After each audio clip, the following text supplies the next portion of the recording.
Bueno, vamos a esperar que los hermanos se vayan conectando. Buenos días, mis amados hermanos, saludos.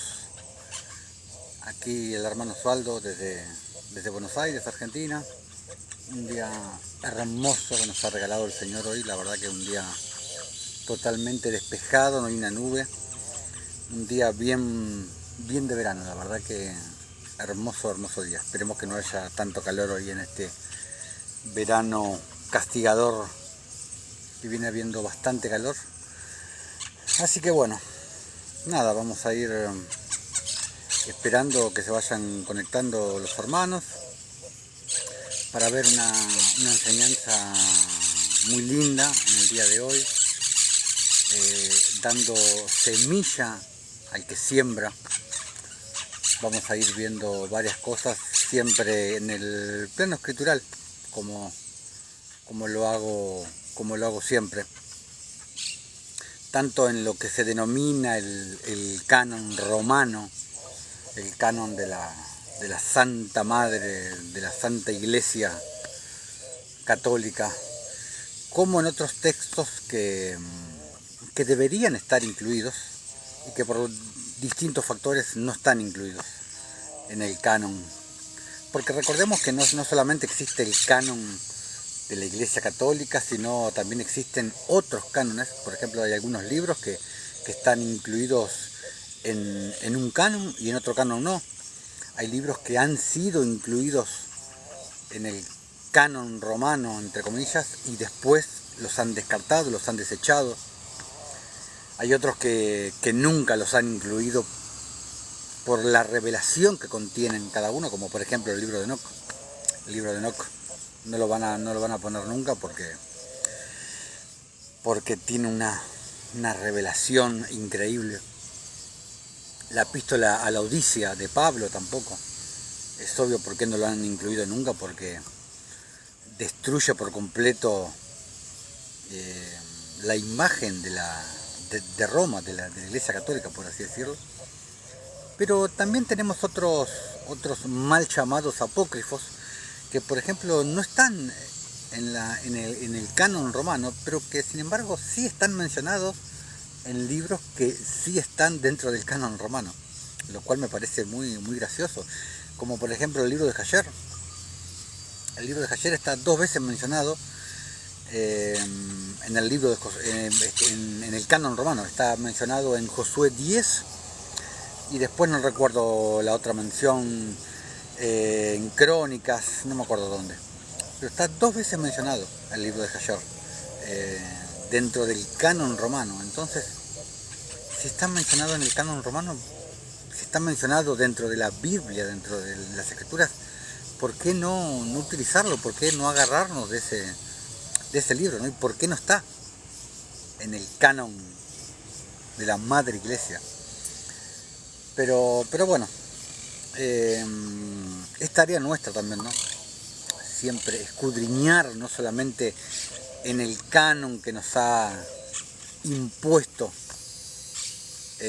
Roma, sino también investigar, escudriñar en otros escritos que no están incluidos. Y si tú tienes el Espíritu Santo dentro, si tú tienes el Espíritu Santo morando dentro tuyo, el Espíritu te va a redarguir, como dice la Escritura, de justicia, de pecado, y Él es el que te va a indicar si lo que estás leyendo proviene de Dios o no proviene de Dios, como pasa con muchísimos escritos que verdaderamente están absolutamente llenos de sabiduría. Son muchos los textos.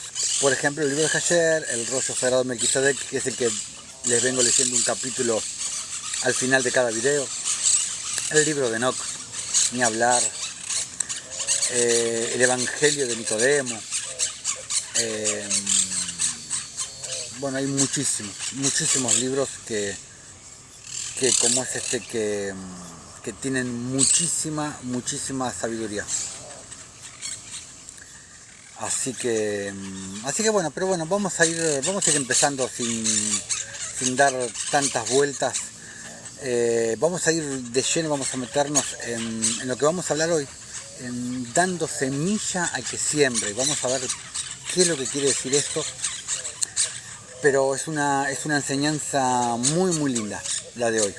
Así que vamos a ir directamente al libro de Marcos, un evangelio, quizá el evangelio que menos importancia se le da al de Marcos. De los 4 evangelios yo creo que es el que menos importancia se le da, el menos leído, aunque tiene algunas perlitas.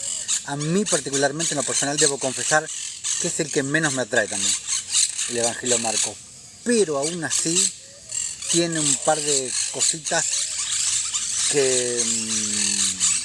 por ejemplo, hay un pasaje en Marcos 12, por ejemplo, que no lo he encontrado en los otros 3 evangelios. Les digo esto y ya nos metemos con la enseñanza. Por ejemplo, Proverbios 21:3. Salomón nos dice que hacer juicio y justicia es para el Señor más agradable que sacrificio. Que cualquier sacrificio religioso que podamos hacer para el Señor es mucho más valioso y es mucho más importante hacer juicio y justicia. Y en Marcos 12 podemos ver un pasaje donde un escriba, hablando con nuestro Señor Jesucristo, le pregunta el famoso pasaje donde el Señor le dice ¿cuál es el mandamiento más importante? Le pregunta el escriba, y nuestro Señor Jesucristo, un pasaje muy conocido, pero quizá muy conocido en Mateo y no tanto en Marcos, donde le dice que el mandamiento más importante es amar a Dios sobre todas las cosas, con todo tu corazón, con toda tu mente, con todas tus ganas, y a tu prójimo como a ti mismo. Y entonces el escriba le dice, sí, es verdad, Rabí, le dice, que verdad has dicho, le dice, que amar a Dios sobre todas las cosas es el mandamiento más importante. Y amar a nuestro prójimo, le dice el escriba, es más importante para nuestro Dios que todo sacrificio. Prácticamente le está citando Proverbios 21:3. Entonces, pero ahí nos da la pauta cuando dice amar a nuestro prójimo es más importante para Dios que todo holocausto y que todo sacrificio, le dice el escriba. Entonces ahí nos está dando la pauta de que amar a nuestro prójimo es hacer justicia, es parte de la justicia. Entonces es un pasaje muy importante que a mí me gusta muchísimo, de Marcos 12:33, si mal no recuerdo, y que nos está dando la pauta de la importancia de lo que es la justicia, que es en lo que se centra este ministerio. Pero nos está diciendo que amar a nuestro prójimo, prácticamente el mandamiento que resume toda la ley de los profetas, amar a Dios sobre todas las cosas y amar a nuestro prójimo, que son mandamientos semejantes como los de boca de nuestro propio Señor Jesucristo, es también es hacer justicia, es dar referencia a hacer justicia. Entonces es un pasaje que a mí me gusta muchísimo, el de Marcos 12:33. Pero bueno, ahora sí, vamos a meternos en la enseñanza de hoy, dando semilla al que siembra, y vamos a ver a qué hace referencia este pasaje. Vamos a ir a Marcos, como les había dicho, vamos a ir a Marcos capítulo 8, versículos del 22 al 26, donde dice: vino luego a Betsaida y le trajeron un ciego y le rogaron que le tocase.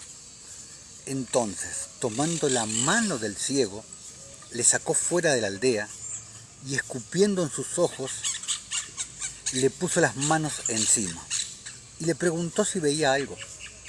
Él, mirando, dijo: veo los hombres como árboles. Veo los hombres como árboles. Pero los veo que andan, los veo que caminan.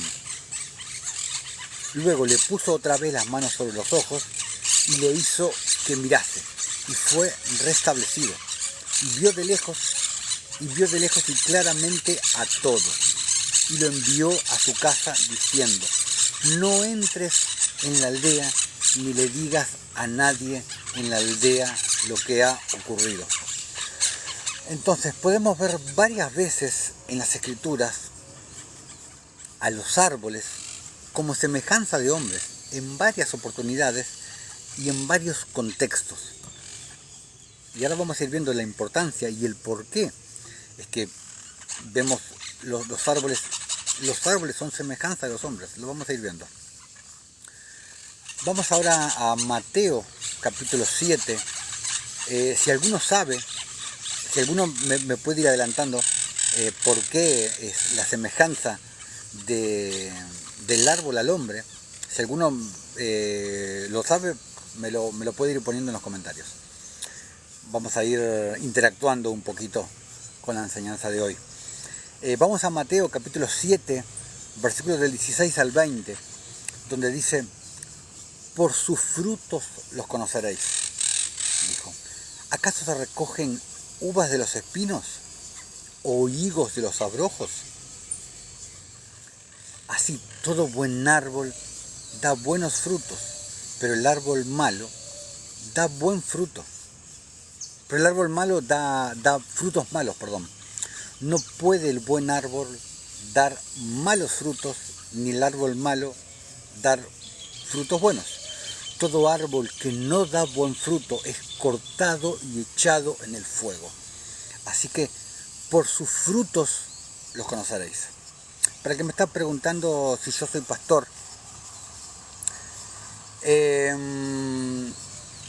me considero pastor espiritualmente, porque sí puedo estar al frente de una congregación y pastorearlo y darle el alimento no solamente físico, sino el alimento espiritual, pero no pastor para lo que es el mundo, porque lo que para el mundo, lo que para el sistema religioso es un pastor, a mí no me interesa ser ese pastor que se coloca al mando de una iglesia, entre comillas, y se enseñorea de sus ovejas. No me interesa. Ser pastor para lo que es el mundo religioso no me interesa. Ser ese tipo de pastor, pero sí puedo ser un pastor en lo espiritual. Pero nada que ver con el sistema religioso, absolutamente nada que ver. Bueno, sigamos con lo que estábamos leyendo. Vamos a Lucas capítulo 3. Vamos a ver del versículo del 3 al 11. Donde dice: y él fue por toda la región contigua al Jordán, predicando el bautismo del arrepentimiento para perdón de pecados. Y ahí hay un error de traducción. Para el otro que me pregunta si soy católico, no soy católico, no soy evangélico, no soy mormón, no soy testigo de Jehová, no soy religioso, no soy de ninguna religión. Las religiones, la palabra religión viene de la palabra religio, que significa atadura, que significa cárcel, y que era lo que decía Pablo: a libertad fuiste llamados. No soy de ninguna religión, no pertenezco al sistema religioso de este mundo. No soy ninguna religión, simplemente soy lo que podemos decir un pregonero de justicia. Podríamos decir, como está atestiguado que era Noé, por ejemplo, en 2 de Pedro 2:5. Soy un pregonero de justicia que predica, vive y anuncia la justicia de Dios. Básicamente eso. Pero bueno, no nos vamos a desviar más de lo que estamos hablando. Predicando el bautismo del arrepentimiento para perdón de pecados. Y ahí hay un error de traducción, porque no es para perdón de pecados, es por causa del perdón de pecados.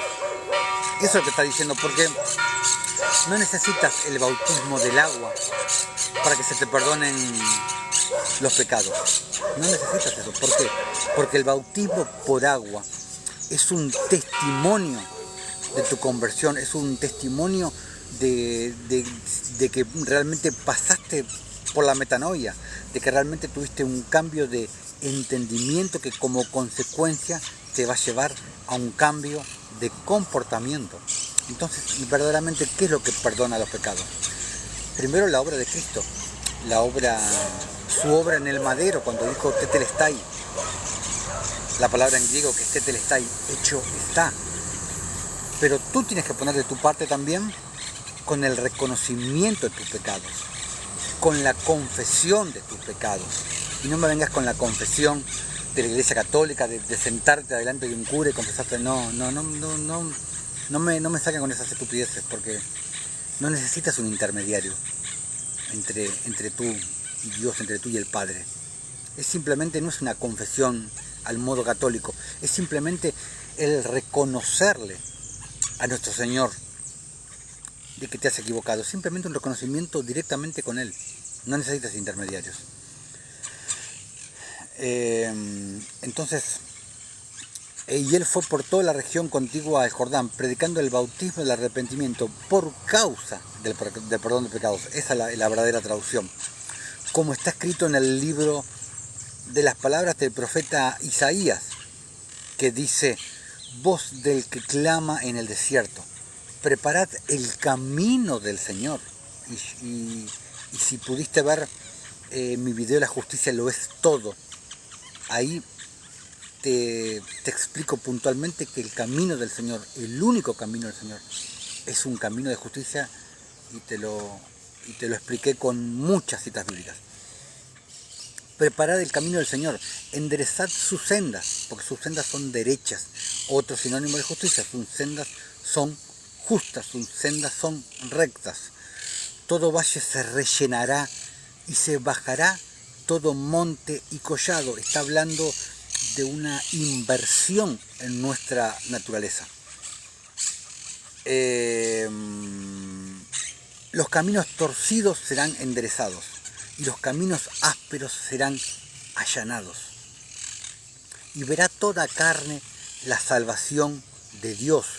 ¿Y cómo verá toda carne la salvación de Dios? ¿Cómo? A través de una inversión en la naturaleza nuestra, a través de la circuncisión del corazón, a través de una mente renovada, de la metanoia, que eso es lo que produce nuestra mente, una mente renovada, la mente de Cristo, que era lo que nos explicaba Pablo. Versículo 7, y decía a las multitudes que salían para ser bautizadas por él: oh generación de víboras, les decía. ¿Y cómo creen que les decía generación de víboras? Porque hay gente que cuando alguien habla con presencia, habla con autoridad, piensa que, ay, no me grites, porque realmente les molesta. ¿Cómo piensan que hablaba Juan el Bautista cuando decía: oh generación de víboras, ¿quién nos enseñó a huir de la ira venidera? ¿Cómo creen que les hablaba Juan el Bautista?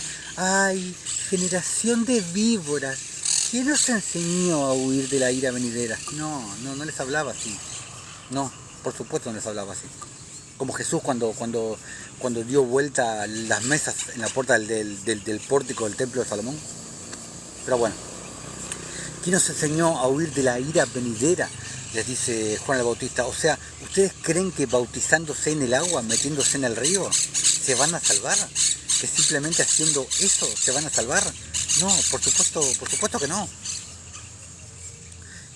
Esto es lo que necesitan. Para frutos es lo que necesitan. Cuando en el versículo 8 dice: haced pues frutos dignos de arrepentimiento. O sea, tener comportamiento digno de un nuevo entendimiento, que es lo que te lleva al verdadero arrepentimiento, que no es un arrepentimiento de pecados, porque no existe el arrepentimiento de pecados. El verdadero arrepentimiento es una conversión de nuestra mente, no es un arrepentimiento de pecados. El arrepentimiento, básicamente, ya voy a hacer un video explicando eso, pero básicamente es básicamente un cambio de entendimiento que como consecuencia te llevará a un cambio de comportamiento. Y no comenzáis a decir dentro de vosotros mismos: tenemos a Abraham por padre, porque os digo que Dios puede levantar hijos a Abraham aún de estas piedras, hablando Jesús. Y Jesús profetizando de lo que nos habla Pedro, después hablando de las piedras vivas que conforman la verdadera casa de Dios, que conforman este templo, el templo de Dios, las piedras vivas, que nosotros somos las piedras vivas, edificando un templo espiritual. Y ya también el hacha está puesta a la raíz de los árboles. Recuerden la simbología de los árboles con nosotros. Y ya también el hacha está puesta a la raíz de los árboles. Por tanto, todo árbol que no da buen fruto se corta y se echa en el fuego. Versículo 10. Y la gente le preguntaba diciendo, entonces, ¿qué haremos? Le preguntaba la gente a Juan el Bautista. Entonces, ¿arrepentirnos de qué? Le preguntaba la gente. Nada que ver con el pecado en sí.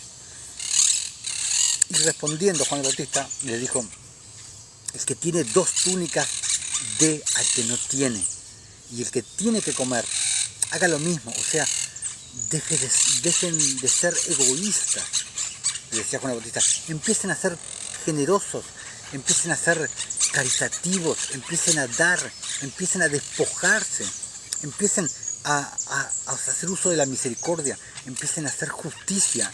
Eso era lo que les decía Juan el Bautista básicamente. Inviertan su naturaleza, porque el impío es el que no es piadoso. El impío toma, pero el justo da y no detiene su mano, como decía la Escritura. Vamos a Mateo capítulo 21, versículo 43. Les recuerdo que este video, que este vivo que estoy haciendo acá en TikTok, recuerden que después va a ir subido a mi canal de YouTube, donde pueden ver el link más arriba, el canal Camino de Justicia. Vamos a ir a Mateo capítulo 21, versículo 43, donde dice, por tanto os digo que el reino de Dios será quitado de vosotros y será dado a gente que produzca frutos de él.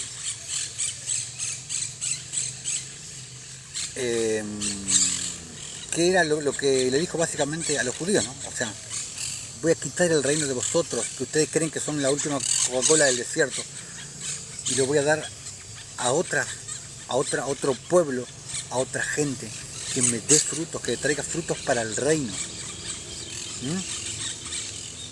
A los gentiles, básicamente. Vamos a ir a Isaías capítulo 61. Vamos a ver del versículo del 1 al 3 y después vamos a saltar versículos 10 y 11 para hacerlo un poco más dinámico. Dice, el Espíritu del Señor está sobre mí, porque me ungió el Señor, me ha enviado a predicar buenas nuevas a los abatidos, a vendar a los quebrantados de corazón, a publicar libertad a los cautivos y a los presos apertura de la cárcel, y a proclamar el año de la buena voluntad del Señor y el día de venganza del Dios nuestro, a consolar a todos los enlutados, a ordenar que a los afligidos de Sión se les dé gloria en lugar de ceniza, óleo de gozo en lugar de luto, manto de alegría en lugar del espíritu angustiado, y serán llamados árboles de justicia, plantío del Señor para gloria suya. Plantío del Señor para gloria suya. Entonces,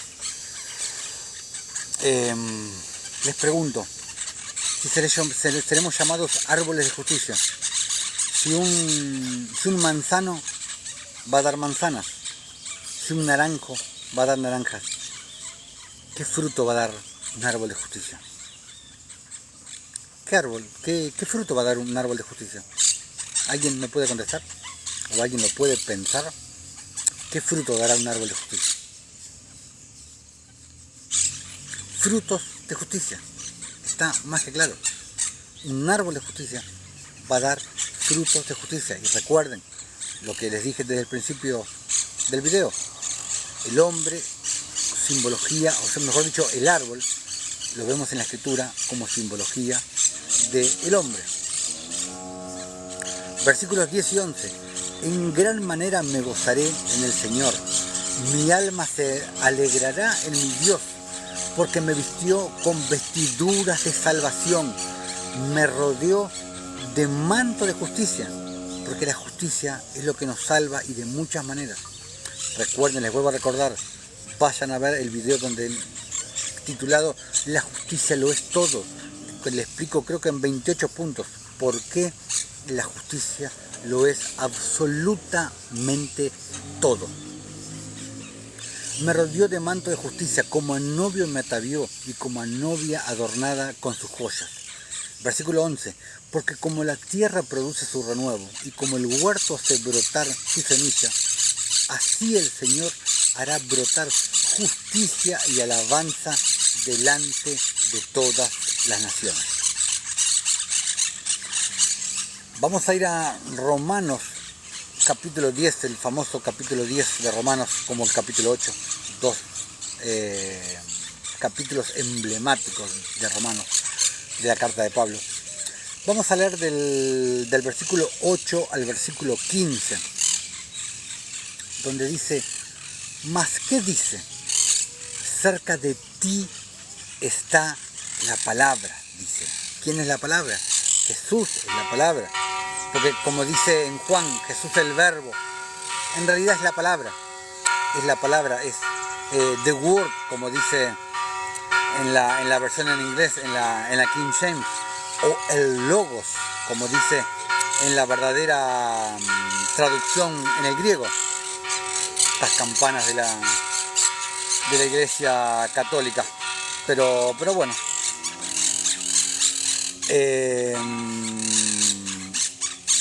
Más que dice, cerca de ti está la palabra, y tan cerca que si verdaderamente tienes el Espíritu de Cristo morando dentro, está dentro de ti, no está más allá, lejos, detrás del sol, como te enseñan las religiones.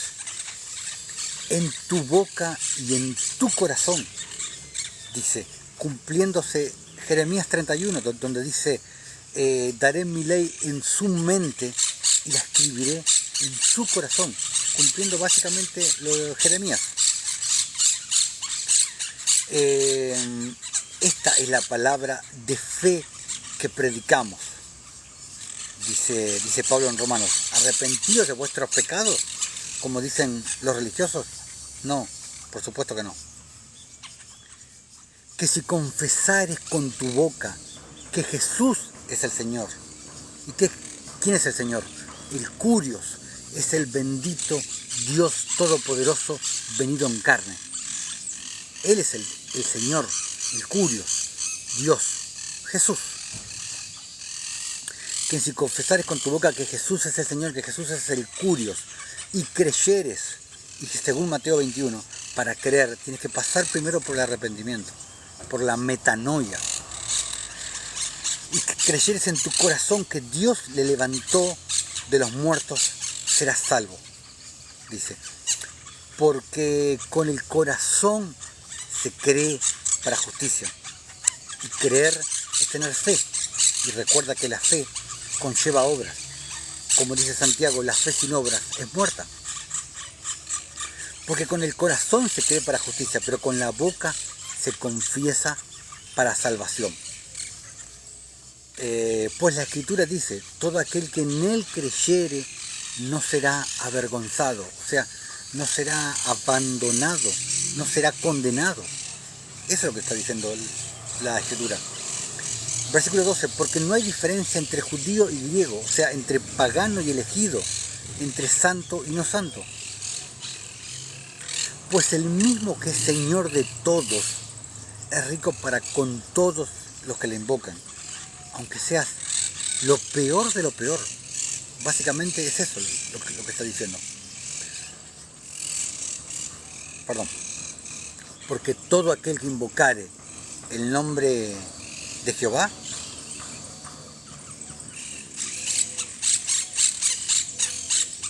todo aquel que invocar el nombre de Jehová, dice no, todo aquel que invocar el nombre del Señor, del Curios, de Jesucristo, será salvo.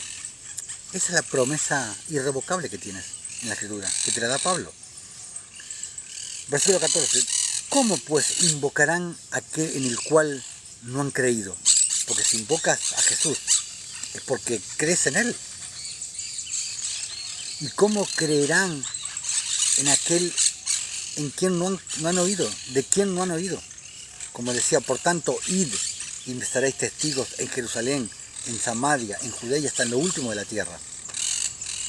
¿Y cómo oirán sin haber quien les predique? ¿Y cómo predicarán si no fueren enviados? ¿Cómo predicarán si no fueren enviados? Como está escrito, cuán hermosos son los pies de los que anuncian la paz, de los que anuncian las buenas nuevas. ¿Y cuáles son las buenas nuevas? Arrepentíos de vuestros pecados. No, esas no son las buenas nuevas del Evangelio. Pero así como tiene que haber alguien que vaya a predicar las buenas nuevas, que vaya a predicar lo que el Señor nos mandó y hacer el conjunto de cosas que el Señor nos mandó, a predicar, a llevar el pan de vida, el pan espiritual, pero también el pan físico, a hacer justicia, a hacer misericordia, a hacer uso de la piedad, a hacer caridad y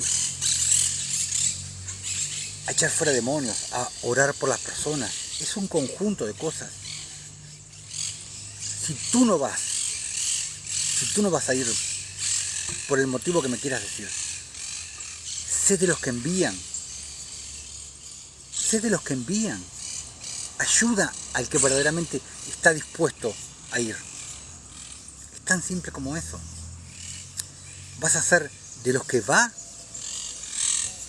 o vas a ser de los que envían?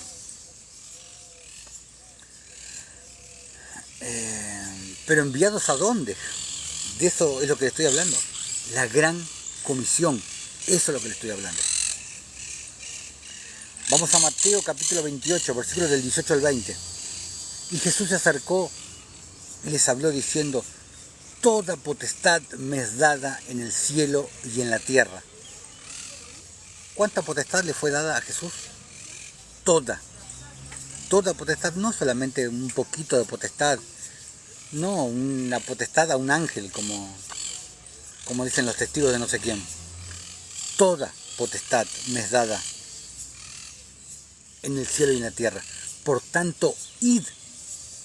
Esa es la gran comisión. Eso es a lo que nos envía nuestro Señor Jesucristo. Eso es lo que nos manda. Esa es la gran comisión que nos fue dada a nosotros. Por tanto, id y haced discípulos a todas las naciones, enseñándoles que guarden todas las cosas que os he mandado. Que guarden todas las cosas que os he mandado. Y no leo la parte que dice bautizándolos en el nombre del Padre y del Hijo y del Espíritu Santo, porque fue un texto agregado. Eso no existe. Fue un texto agregado. Los propios católicos lo reconocen.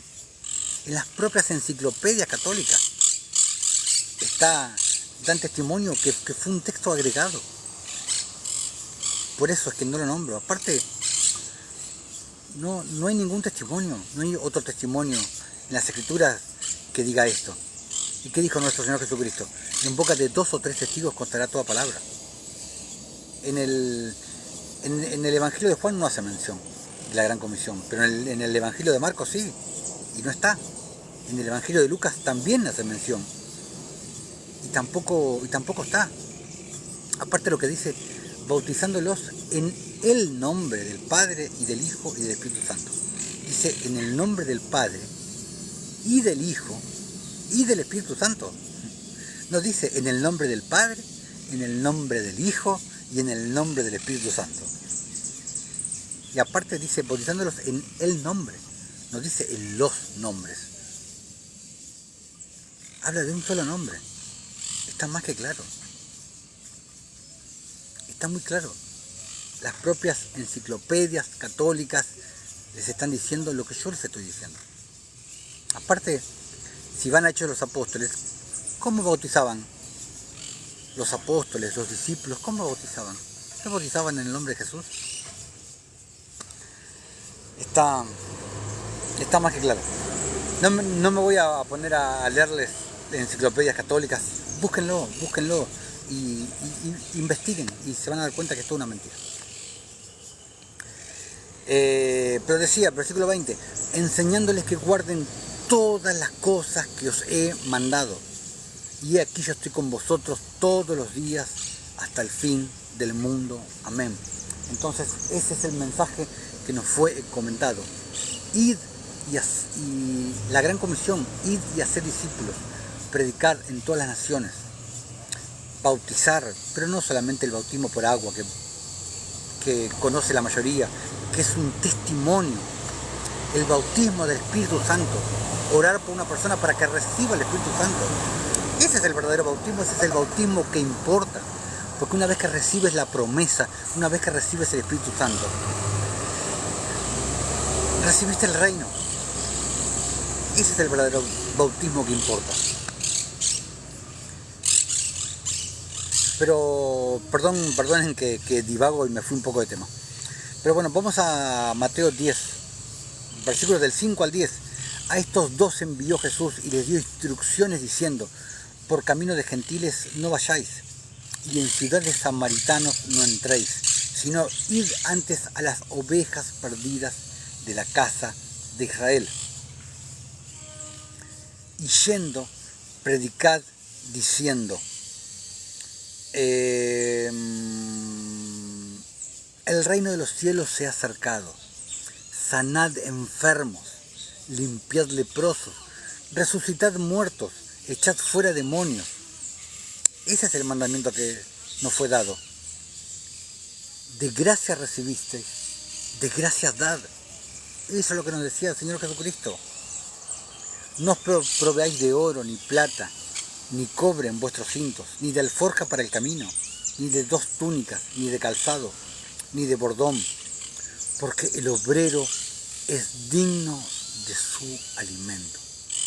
El obrero, el que trabaja para el Señor, es digno de su salario, es digno de su alimento. Pero eso es lo que nos fue encomendado, la gran comisión. Entonces, como el propio Jesús decía: me llamáis Señor, Señor, y no hacéis lo que yo os mando. Para el Señor es muy importante la obediencia. Lo podemos ver en 1 Samuel 15. Podemos ver la importancia para nuestro Señor, que es el tema de la obediencia.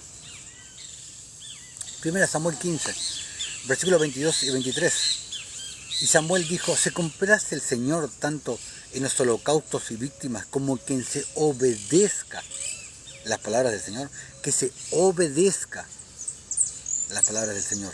Ciertamente el obedecer es mejor que los sacrificios, y el prestar atención que la grosura de los carneros. Porque como pecado de adivinación es la rebelión. ¿Qué es la rebelión? Cuando tú te vas para atrás, cuando tú te vas en rebelión a la palabra, y la palabra es Jesús.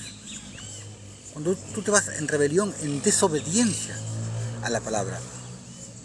Y como ídolos e idolatría, la obstinación, cuando tú estás obstinado en hacer algo que no te mandó Dios, que no te mandó Jesús. Por cuanto tú desechaste la palabra del Señor, dice, cuando tú desechaste a Jesús, cuando tú desechaste al Verbo, por cuanto tú desechaste al Logos, por cuanto tú fuiste desobediente a la palabra, Él también te ha desechado para que no seas rey. Y se lo dice a Saúl, pero te lo dice a ti también. Él te ha desechado para que no seas rey y sacerdote, a lo cual nosotros hemos sido llamados. Por eso la obediencia es tan importante para nuestro Señor Jesucristo. Vamos a 1 Timoteo capítulo 4, versículos del 6 al 9, donde dice: si esto enseñas a los hermanos, serás buen ministro de Jesucristo, nutrido con las palabras de la fe y de la buena doctrina que has seguido. Ya les dije en videos anteriores, en muchos de los videos, cuál es la buena doctrina, cuál es la sana doctrina que todo el mundo se jacta a predicar. La doctrina que conforme a la piedad, como te dijo Pablo en 1 Timoteo 6. Pero, ¿qué iglesia o qué congregación ves que verdaderamente prediquen la sana doctrina? Que prediquen la piedad, que prediquen la justicia, que prediquen la caridad, que prediquen el despojarte para darle al necesitado, para darle al que menos tiene. Todo el mundo, todas las religiones, dame, te dicen, dame que vamos a construir más iglesias, vamos a construir más edificios, vamos a comprar más televisiones, vamos a comprar más. ¿Y la gran comisión? La iglesia no es un edificio de 4 paredes. La iglesia es el pueblo de Dios. Te lo dijo Jesús en la gran comisión, por tanto, id. No dijo vengan a la iglesia de 4 paredes. Por tanto, id y predicad la palabra del Señor. Sanad enfermos, resucitar muertos, sanad leprosos, bautizar, y no solamente en agua, bautizar con el bautismo del Espíritu.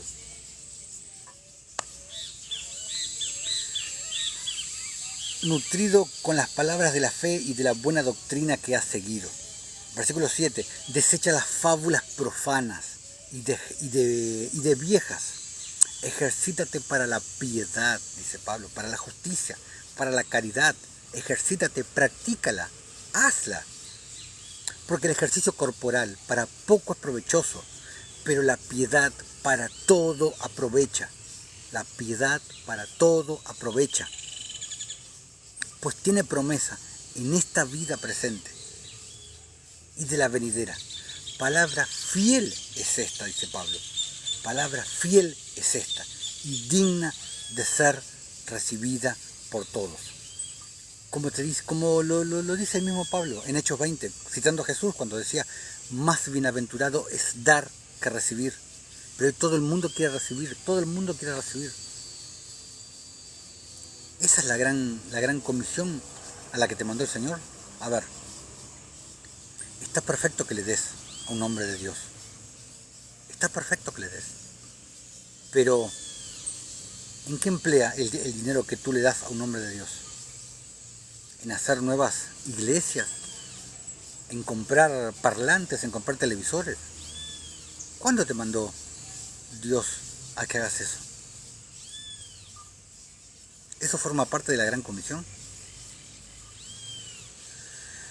Vamos a Filipenses, capítulo 1, versículos del 9 al 11, donde dice, y esto pido en oración, dice Pablo, que vuestro amor, que vuestra caridad, la verdadera traducción, recuerden todo lo que vimos, lo que hablamos en los videos anteriores, el verdadero amor de Dios, el amor ágape, la caridad, la piedad, la misericordia.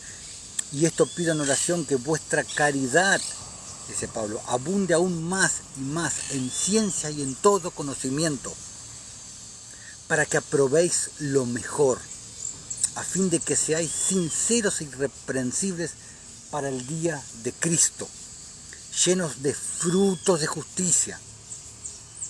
Porque tú cuando estés del otro lado y estés cara a cara con Jesús, cuando estés cara a cara con Cristo, ¿qué te va a preguntar el Señor?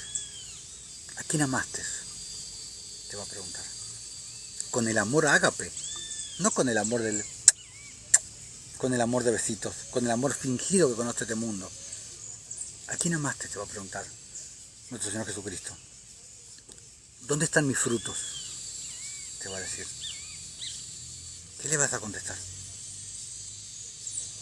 ¿Dónde están mis frutos? Y no estoy hablando de los frutos del Espíritu. Estoy hablando de los frutos del reino. De esos frutos estoy hablando. ¿Qué le vas a contestar? ¿Vas a llegar con las manos vacías? ¿Dónde están mis frutos? Te va a decir Jesús. ¿Qué le vas a contestar? No, Señor, pero no tuve tiempo, no, estaba muy ocupado en la iglesia con el pastor, cantando alabanzas, yendo a procesiones. ¿Qué le vas a contestar? No fuiste. Ok, tenías cosas más importantes que hacer. ¿Proveíste a algún siervo de Dios para que vaya y para que realmente haga la verdadera obra, lo que a mí me gusta, lo que yo mando, lo que yo pedí.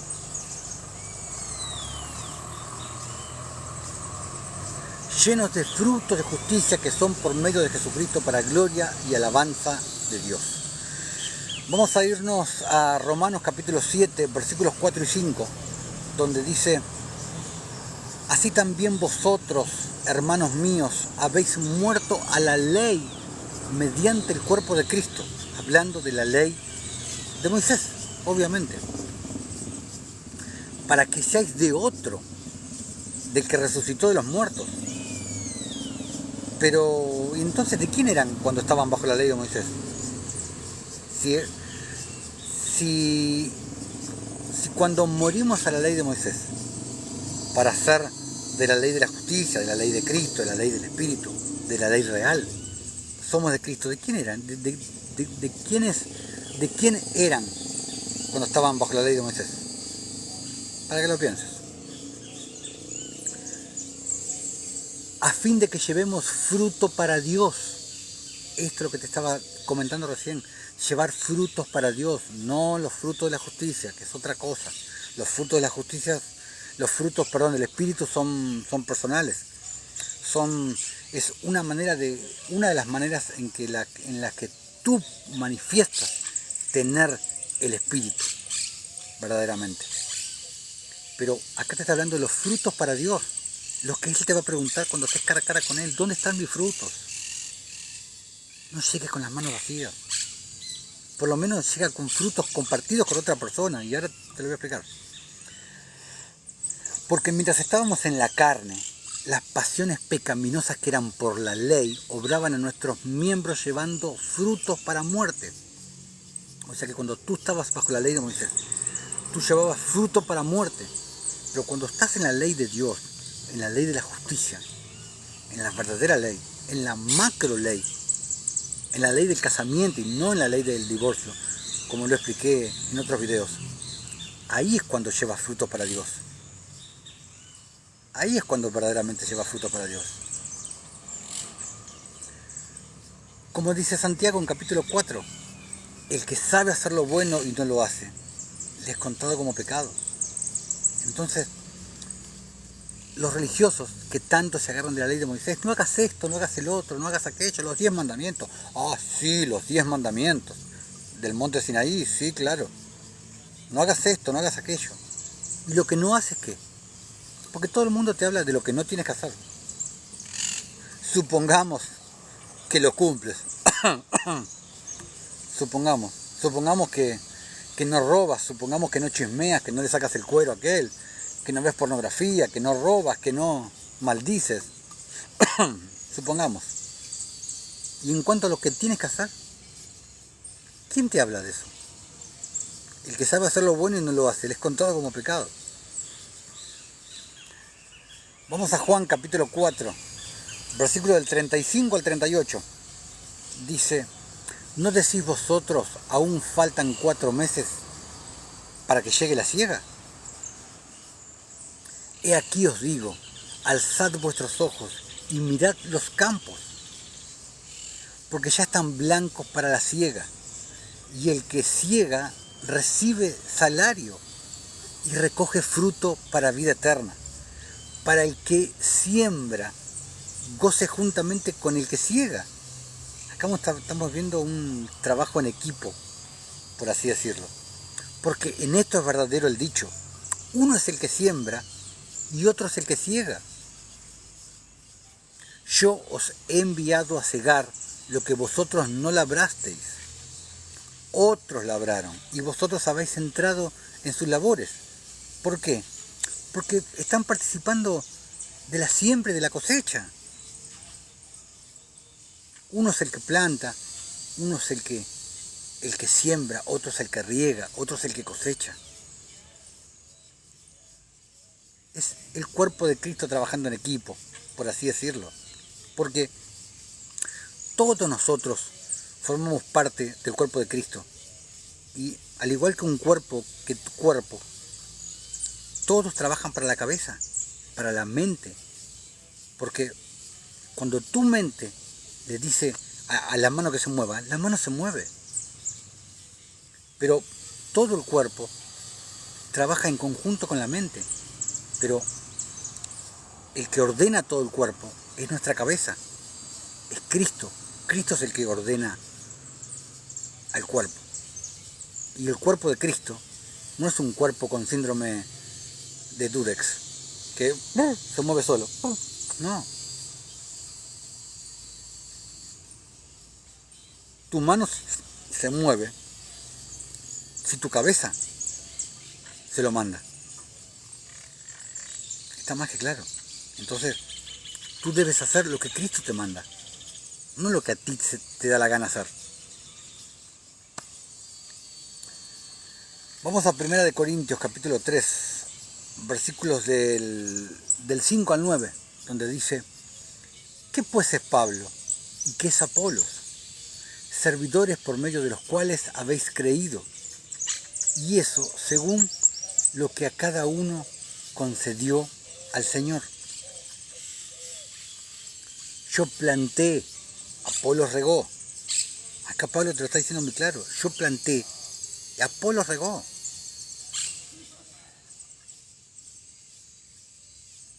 Pero el crecimiento lo ha dado Dios. Así que ni el que planta es algo ni el que riega, sino Dios que da el crecimiento. Y el que planta y el que riega son una misma cosa, es un mismo cuerpo. Aunque cada uno recibirá su recompensa conforme a su labor. Cada parte del cuerpo hace su labor, pero son todos uno mismo. Porque nosotros somos colaboradores de Dios y vosotros sois labranzas de Dios, o sea, edificio de Dios. Eso es lo que te dice Pablo. Es muy simple. Vamos a Gálatas, capítulo 6, versículos del 6 al 10. Dice: el que es enseñado en la palabra, el que es enseñado en el pan espiritual, haga partícipe de toda cosa buena al que lo instruye. Es lo que dice Pablo básicamente en 1 Corintios 9. Y ahora vamos a ir ahí. El que es enseñado en la palabra, o sea, el que te lleva el pan espiritual, haga partícipe de toda buena cosa al que lo instruye. Todo obrero es digno de su salario. ¿Vas entendiendo lo que te estoy diciendo? Versículo 7. Y no os engañéis, Dios no puede ser burlado, pues todo lo que el hombre sembrare, eso también segará. Es la ley de la siembra y la cosecha. Tú siembras poco, cosecharás poco. Siembras mucho, cosecharás mucho. Porque el que siembra para su carne, de la carne segará corrupción. Mas el que siembra para el Espíritu, del Espíritu segará vida eterna, te dice Pablo. No nos cansemos, pues, de hacer el bien, porque a su tiempo segaremos si no desmayamos. Así que, según tengamos oportunidad, hagamos bien a todos, te dice Pablo, y mayormente a los de la familia de la fe, te dice Pablo, mayormente a los de la familia de la fe, a los que tienen tu misma fe. Como decía Jesús cuando fueron al cielo: Jesús, acá está tu madre, acá están tus hermanos. Jesús le dijo: ¿quién es mi madre? ¿Quiénes son mis hermanos? He aquí mi madre y mis hermanos, señalando a sus discípulos. Porque todo aquel que hace la voluntad de mi Padre, dijo Jesús, esas son mi madre y mis hermanos. Esa es mi familia, la familia de la fe. Los que hacen la voluntad de Dios, los que son obedientes a Jesús, a la palabra de Dios. Esa es mi familia. Tan simple como eso. Entonces acá te dice Pablo: hagamos bien a todos, pero mayormente a lo de la familia de la fe, a los obedientes. Vamos a Hebreos capítulo 10, versículos del 34 al 38. Dice: porque de los presos también os compadecisteis, y el despojo de vuestros bienes sufristeis con gozo el despojo de vuestros bienes, el despojarte de tus bienes, sabiendo que tenéis en vosotros una mejor y perdurable herencia en los cielos, los tesoros terrenales y los tesoros celestiales. De eso te está hablando el que escribió Hebreos. No perdáis pues vuestra confianza, que tiene grande galardón, grande recompensa, porque os es necesaria la paciencia, para que habiendo hecho la voluntad de Dios, para que habiendo sido obedientes a la voluntad de Dios, obtengáis la promesa. ¿Y qué es la promesa? El Espíritu Santo. Porque aún un poquito, y el que ha de venir vendrá, y no tardará, mas el justo por la fe vivirá. El famoso versículo que está repetido un montón de veces en las Escrituras. Y si retrocediere, no agradará a mi alma, dice el Señor. Si dejara de ser obediente, si dejara de ser guiado por fe, si dejara de escuchar mi voz en fe. Eso es lo que está diciendo el autor de Hebreo. Pero ¿por qué dice el autor de Hebreos, y el despojo de vuestros bienes sufriste con gozo? ¿Por qué está diciendo eso? Vamos a Lucas capítulo 11, versículo del 37 al 41, dice: luego que hubo hablado, le rogó un fariseo que comiese con él, y entrando Jesús en la casa, se sentó a la mesa con él. El fariseo, cuando lo vio, se extrañó de que no se hubiese lavado antes de comer. Pero el Señor le dijo: ahora bien, vosotros los fariseos limpiáis los de fuera del vaso y los del plato, pero por dentro estáis llenos de rapacidad y de maldad. Es básicamente como el que se quiere santificar por fuera y no se santifica por dentro. No te puedes santificar por fuera si no te santificas por dentro. Porque santificarte entre comillas por fuera es ser hipócrita, es mostrar lo que verdaderamente no eres. Necios, le dijo Jesús, el que hizo lo de fuera, ¿no hizo también lo de dentro? Versículo 41, pero dad limosna de lo que tenéis, dijo Jesús, pero dad limosna de lo que tenéis, despójate de lo tuyo propio, de lo que tenéis. O sea, dad caridad de vuestro propio sustento, y entonces todo os será limpio. Porque cuando te limpias por dentro, cuando limpias tu corazón, automáticamente te limpias por fuera. Lo de dentro, limpia lo de fuera. O como dijo David en 2 Samuel, capítulo 24, versículo 24. Y el rey dijo a Arauna: no, sino por precio te lo compraré. Le dijo David: porque no ofreceré al Señor mi Dios sacrificios que no me cuestan nada, que no me cuesten a mí. No voy a hacer sacrificios a Dios con algo que no sea mío. No. ¿Y quién aprendió de David? Su hijo, Salomón. Proverbios 21:3, te lo dije al principio. Hacer juicio y justicia es al Señor más agradable que todo sacrificio. Vamos a ir ahora a 1 de Corintios, capítulo 9. Vamos a leer casi todo el capítulo. Dice, los derechos de un apóstol. Empieza. No soy apóstol, dice Pablo, no soy libre. Lo que te dije también al comienzo, hablando de la religión, reliquia, atadura. ¿No he visto a Jesús el Señor nuestro? ¿No sois vosotros mi obra en el Señor?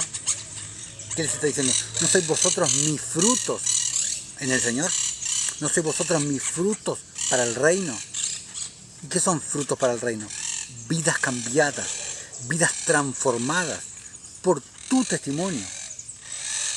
Esos son los frutos para el reino, los frutos para Dios, los cuales el Señor te va a preguntar cuando estés cara a cara: ¿dónde están mis frutos?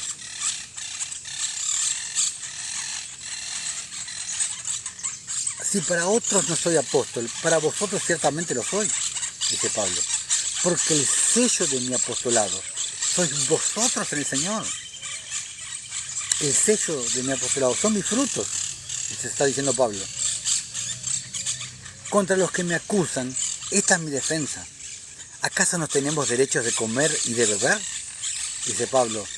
¿Acaso los que hacen la gran comisión, los que llevan el mensaje, no tenemos derechos de comer y de beber?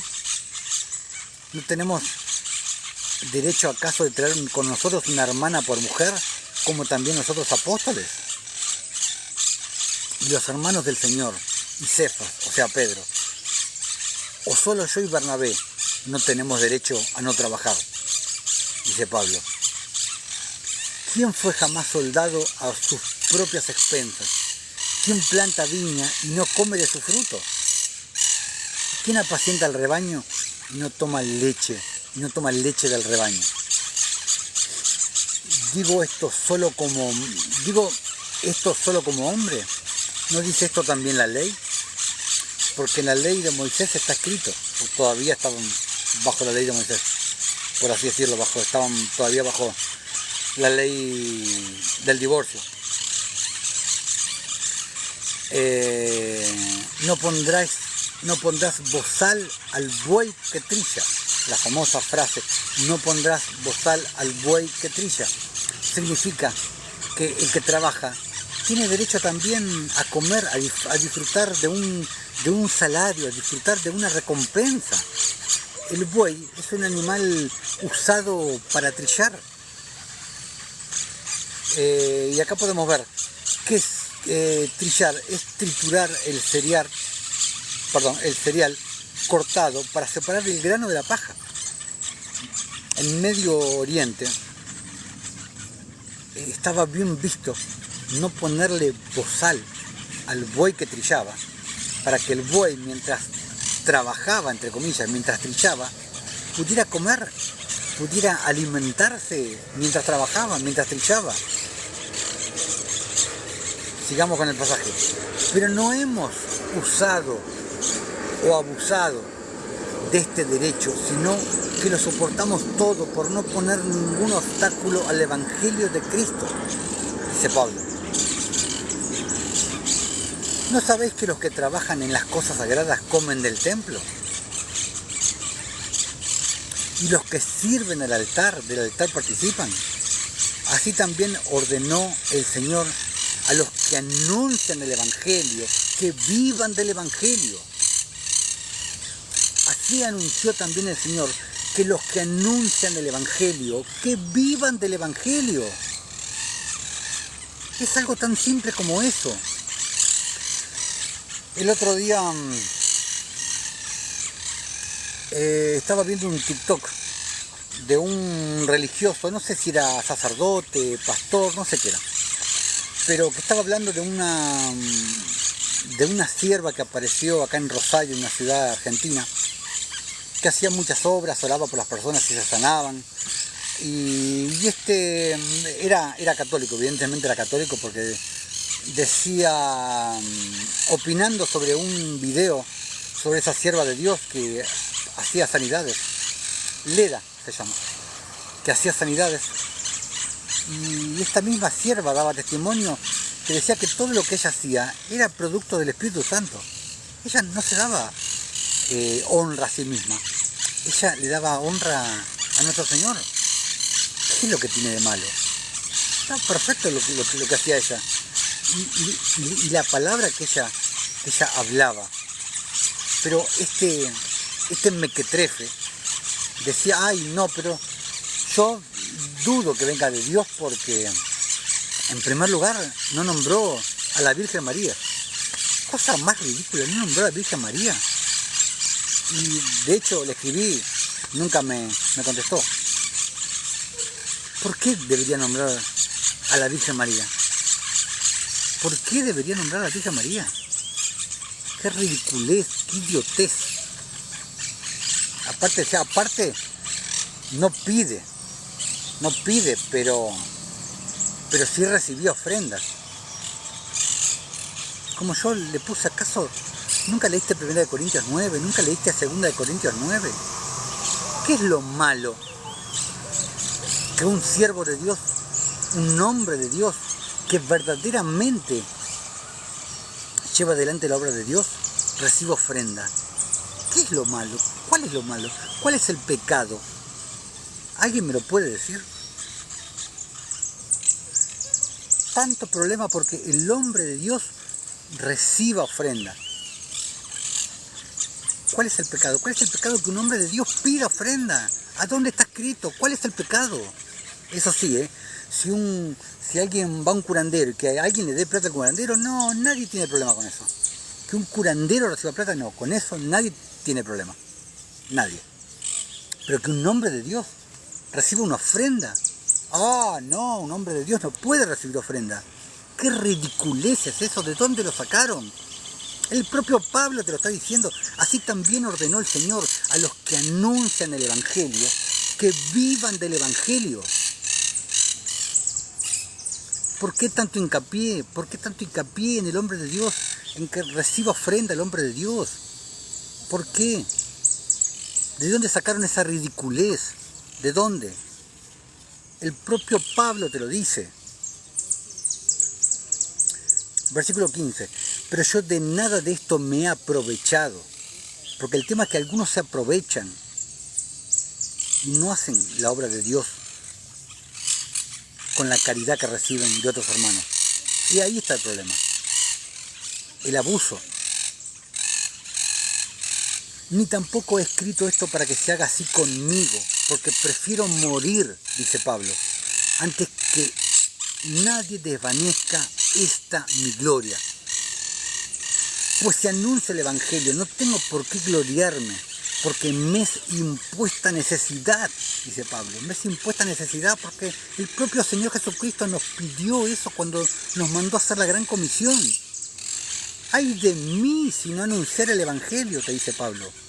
¡Ay de mí si no anunciar el Evangelio! O mínimamente si no envío a alguien, si no ayudo a un siervo de Dios a ir y anunciar el Evangelio, a hacer su obra.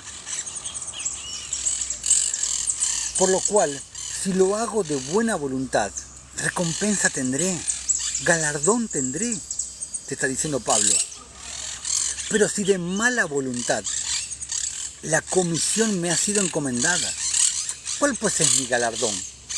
Que predicando el Evangelio, presente gratuitamente el Evangelio de Cristo. Gratuitamente el Evangelio de Cristo, para no abusar de mi derecho en el Evangelio. Pero que un siervo de Dios, que un hombre de Dios reciba una ofrenda, reciba caridad, reciba misericordia, reciba justicia, no es cobrar.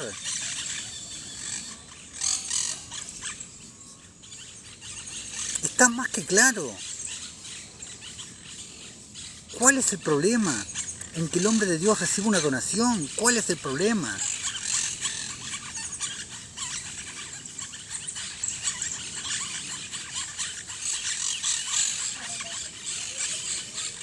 Filemón, capítulo 1, versículo del 17 al 20, dice: así que si me tienes por compañero, recíbele como a mí mismo, dice Pablo.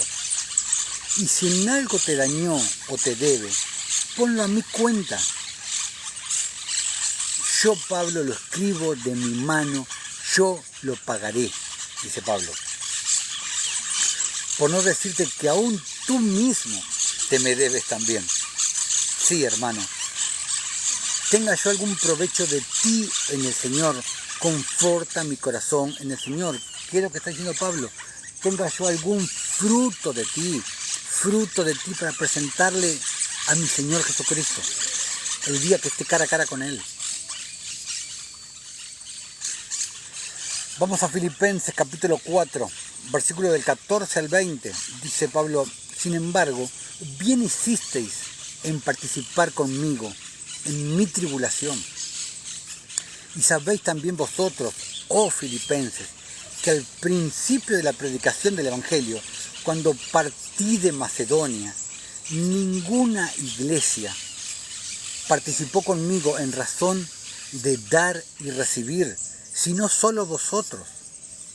Ay, pero parece que Pablo es un hereje, porque parece que a Pablo hacían caridad con Pablo, le daban, lo sustentaban a Pablo. Ay, qué hereje Pablo, parece que recibía donaciones, qué hereje, no presentaba ya el evangelio gratuito. Qué ridículos que son, qué ridículos que son.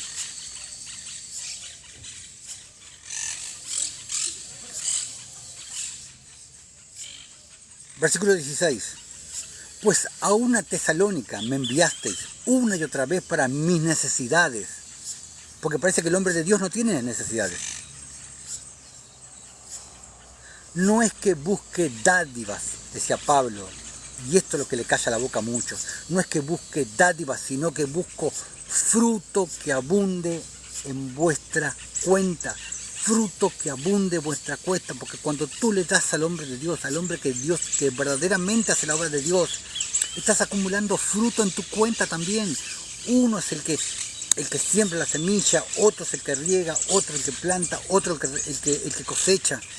Tú te estás haciendo partícipe de la obra del siervo de Dios.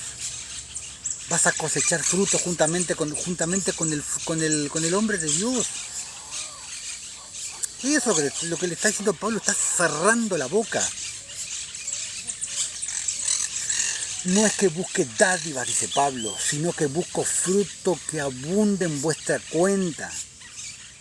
Busco fruto que abunde en vuestra cuenta, te dice Pablo. Cuando tú le das al siervo de Dios, ese hombre de Dios, ese siervo de Dios, va y hace la obra encomendada por nuestro Señor Jesucristo, gana frutos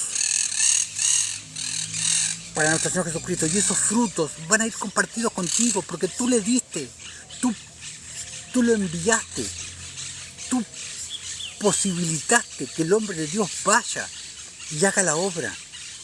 Te lo dice por todos lados la Escritura, por todos lados.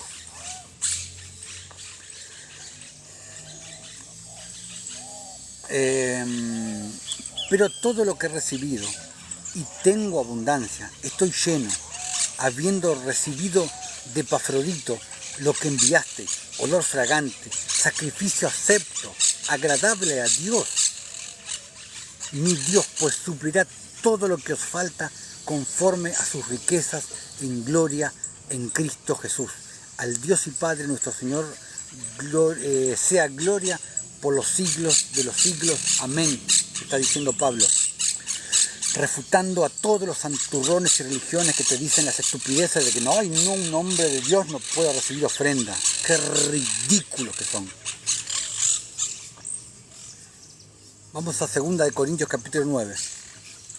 Porque parecen que para estos mismos, que un hombre de Dios reciba ofrenda, parece que es lo mismo que el hombre de Dios cobre.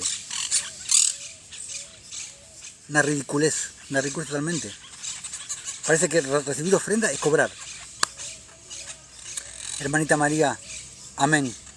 Muchísimas bendiciones para ti también. Que nuestro Señor Jesucristo te bendiga grandemente. Vamos con 2 Corintios capítulo 9. En cuanto a la administración para los santos, para los discípulos, para los que hacen la obra, al pueblo de Dios, a la iglesia, es por demás que yo os escriba, pues conozco vuestra buena voluntad, dice Pablo, que es lo primero. La buena voluntad es lo primero, de lo cual yo me glorío entre los de Macedonia, porque parece que los macedonios eran medios coditos, medios amarretes, que acá ya está preparada desde el año pasado y que vuestro celo ha estimulado a la mayoría. Por eso es importante ser generosos, dando el puntapié inicial para estimular la obra de otros.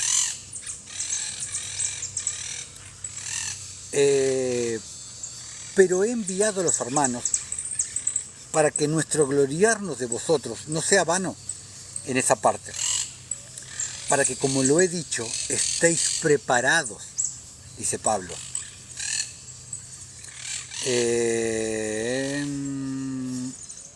No sea que si viniesen conmigo algunos macedonios y os hallaren desprevenidos, nos avergoncemos nosotros, por no decir vosotros, de esta nuestra confianza, dice Pablo.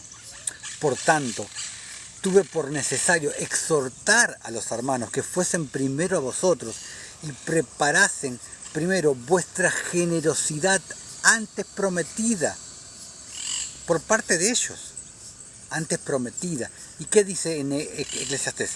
Eclesiastés capítulo 5, versículo del 4 al 6 dice: cuando a Dios haces promesa, no tardes en cumplirla, porque Él no se complace de los insensatos. Cumple lo que prometes. Mejor es que no prometas, y no que prometas y no cumplas. Escribiendo Salomón esto. Y no que prometas y no cumplas. No dejes que tu boca te haga pecar, ni digas delante del ángel que fue por ignorancia. ¿Por qué harás que Dios se enoje a causa de tu voz y que destruya la obra de tus manos? Entonces, vamos de vuelta con el versículo 5, lo que dijo Pablo. Por tanto, tuve por necesario exhortar a los hermanos que fueren primero a vosotros y preparasen primero vuestra generosidad antes prometida, para que esté lista como de generosidad y no como de exigencia nuestra. Porque iba a parecer que era exigencia de ellos, cuando en realidad era generosidad. Pero bueno, parece que Pablo era un hereje, porque le iban a donar y Pablo lo aceptaba. Versículo 6. Por esto digo, el que siembra escasamente, también segará escasamente. ¿Tienes escasez en tu vida? Ahí está la razón. Y el que siembra generosamente, generosamente también segará. Cada uno dé como propuso en su corazón. No un diezmo impuesto, como era en el Antiguo Testamento, como era en la ley de Moisés. Cada uno dé como se propuso en su corazón, no con tristeza ni por necesidad, porque Dios ama al dador alegre. Dios ama al dador alegre. Y poderoso es Dios para hacer que abunde en vosotros, toda gracia. Y en otra traducción dice: y poderoso es Dios para darte más de lo que jamás necesitarás. Qué poderosa esta traducción. Y poderoso es Dios para darte más de lo que jamás necesitarás. La ley de la siembra y la cosecha. Tú siembras y vas a cosechar. Siembras un frijol, siembras un poroto, como decimos acá en Argentina. ¿Cuántos porotos o cuántos frijoles te va a dar uno? ¿Cuántos te van a dar? ¿Crees que Dios es mentiroso? Es la ley de la siembra y la cosecha. Es tan simple como eso. Y poderoso es Dios para hacer que abunde en vosotros toda gracia, a fin de que teniendo siempre en todas las cosas todo lo suficiente, abundéis para toda buena obra. La obra de la fe, de la que habla Santiago. Como está escrito: repartió, dio a los pobres, su justicia permanece para siempre. Pablo, citándote Salmo 112. Qué hermosa palabra. Repartió, dio a los pobres, su justicia permanece para siempre. Versículo 10. Y el que da semilla al que siembra. Por eso el título de este video. Y el que da semilla al que siembra y pan al que come, proveerá y multiplicará vuestra sementera. Cuando tú le das al siervo de Dios, el siervo de Dios va a multiplicar vuestra sementera, va a multiplicar vuestros frutos de justicia. Porque cuando tú le das al siervo de Dios, ese siervo de Dios va a hacer la obra y va a cosechar frutos que te van a venir a vos también. Te van a venir a ti también. Porque tú lo enviaste. Si tú no eres del que va, sé de los que envía al siervo de Dios.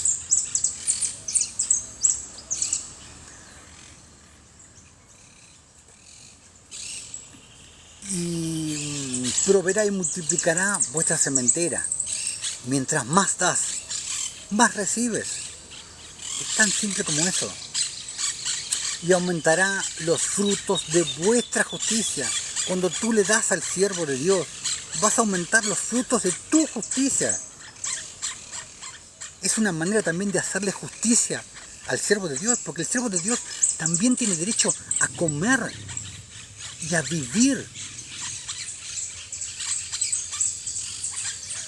de la generosidad tuya, de la justicia tuya, de la dádiva tuya, de la caridad tuya. Te lo explica Pablo en un montón de lugares. Para que estéis enriquecidos en todo, para toda liberalidad. O sea, que no haya escasez ni pobreza para bendecir a los demás. La cual produce por medio de nosotros acción de gracias a Dios. Porque el que tiene más gracias da a Dios. Porque todo va por medio de la gracia. De dar gracias a Dios. Por cada bocado que te metes en la boca. Por cada vez que puedes ayudar a alguien. Porque la administración de este servicio a los santos, a los hombres de Dios, al siervo de Dios, no solamente suple lo que a los santos falta, no solamente suple lo que al hombre de Dios le falta, sino que también abunda en muchas acciones de gracias a Dios. Pues por la experiencia de esta administración, glorifican a Dios, o sea, dando al hombre de Dios que hace la obra, lo que te vengo diciendo, por la obediencia, te dice Pablo, por la obediencia que profesáis al Evangelio de Cristo.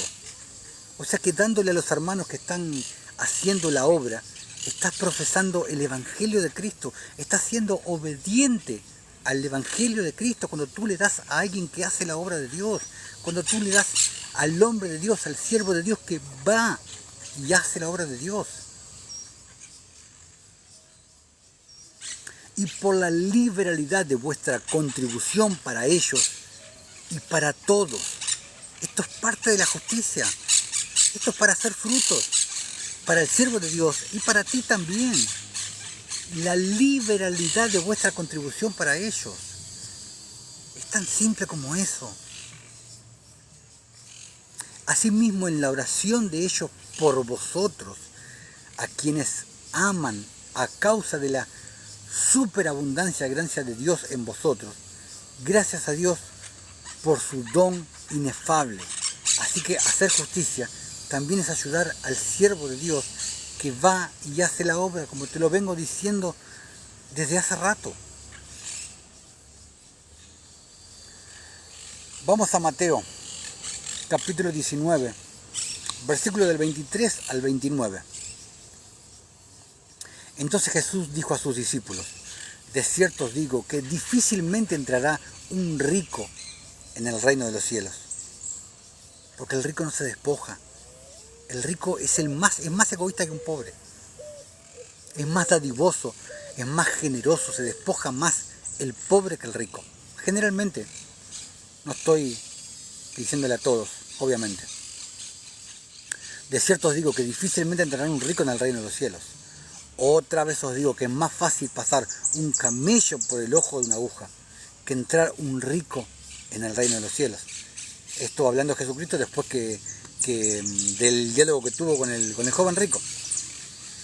Sus discípulos, oyendo esto, se asombraron en gran manera, diciendo: ¿quién pues podrá ser salvo? Y mirándolo Jesús les dijo: para los hombres esto es imposible, mas para Dios todo es posible. ¿Qué era lo posible para Dios? Poner en el hombre la acción de gracia, la acción de justicia, la acción de dádiva, la acción de caridad, la acción de piedad, la acción de misericordia, la acción de despojarse.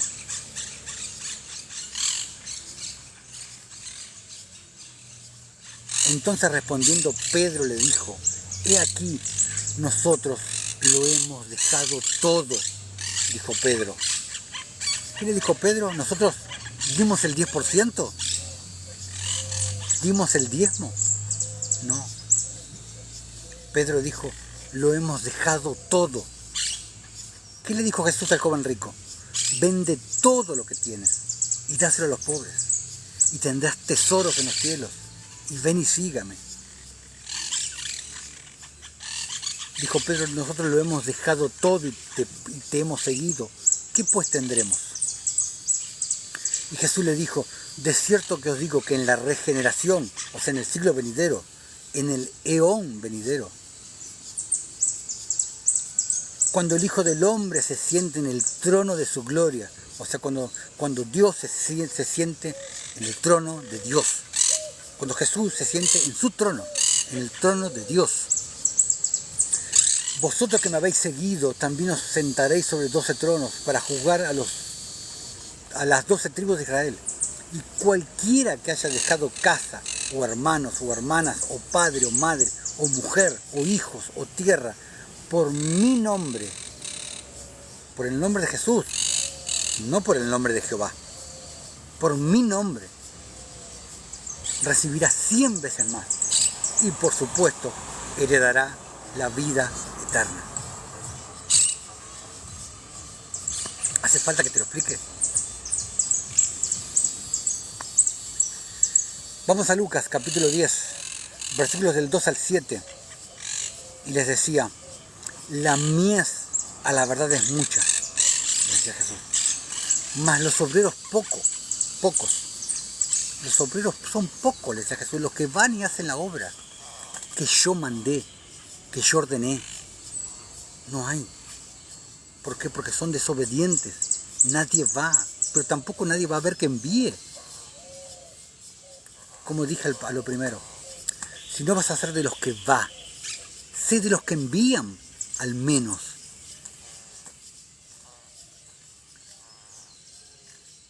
Rogad, pues, al Señor de la mies, que envíe obreros a su mies. Id, he aquí yo os envío como corderos en medio de lobos.